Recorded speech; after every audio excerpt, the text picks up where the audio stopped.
Now at 5, the plan to help Milwaukee avoid bankruptcy shifts from Madison to Milwaukee for 2 more critical votes. The sales tax increase needs approval by the Common Council and County Board. And I'm told the vote in Milwaukee potentially could come as early as next month. The 2-cent sales increase would generate $15 million a month for the city. But as Julia Fellow shows us, getting 2/3 of city and county leaders' support could be an uphill battle. The mayor says the shared revenue bill will avert a disaster for Milwaukee. He says the city is headed towards a fiscal cliff if neglected pension liabilities are not addressed by 2025. It'll go to the governor's desk. I'm certain that the governor will sign it, and then it'll come here in-house to the city of Milwaukee. And I believe we'll have the votes in order to get that passed as well.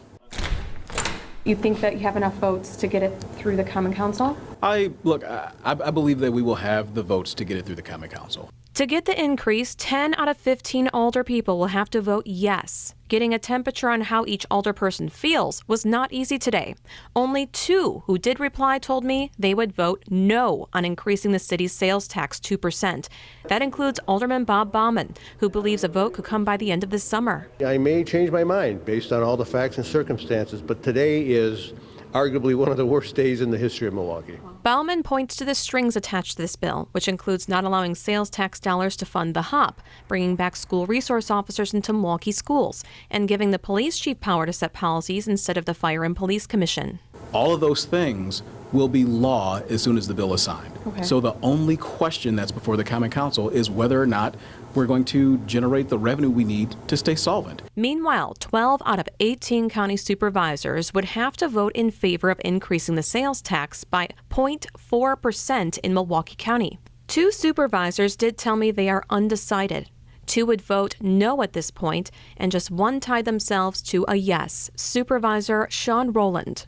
In terms of where I stand on it, I just feel like Milwaukee County is headed for a fiscal cliff. The consequences of us voting against it would be disastrous. We just have to do this. But Supervisor Steve Taylor is not as sold. If we had a vote today, there's no way I'd be voting for it because you're voting blind. We'll have like a financial analysis done to show where that money goes and then what's left to fix like the backlog. He anticipates a vote by the county board in September and hopes by then he will have held several town halls to hear from his South Side constituents, showing increasing Milwaukee city and county sales taxes is far from a done deal.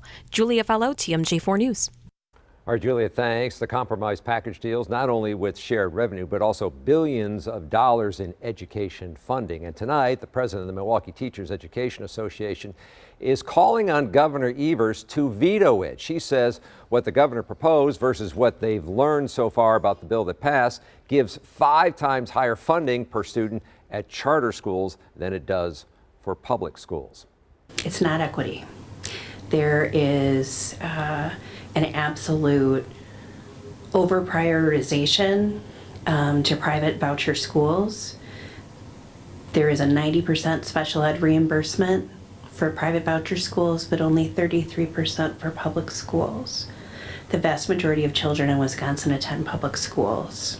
And a good leader can take a step back and reassess and get back to the table. So the association president says the governor should fight to keep his many proposals in the bill, including the movement toward universal free meals in schools. We reached out to the governor's office for comment, but have yet to hear back.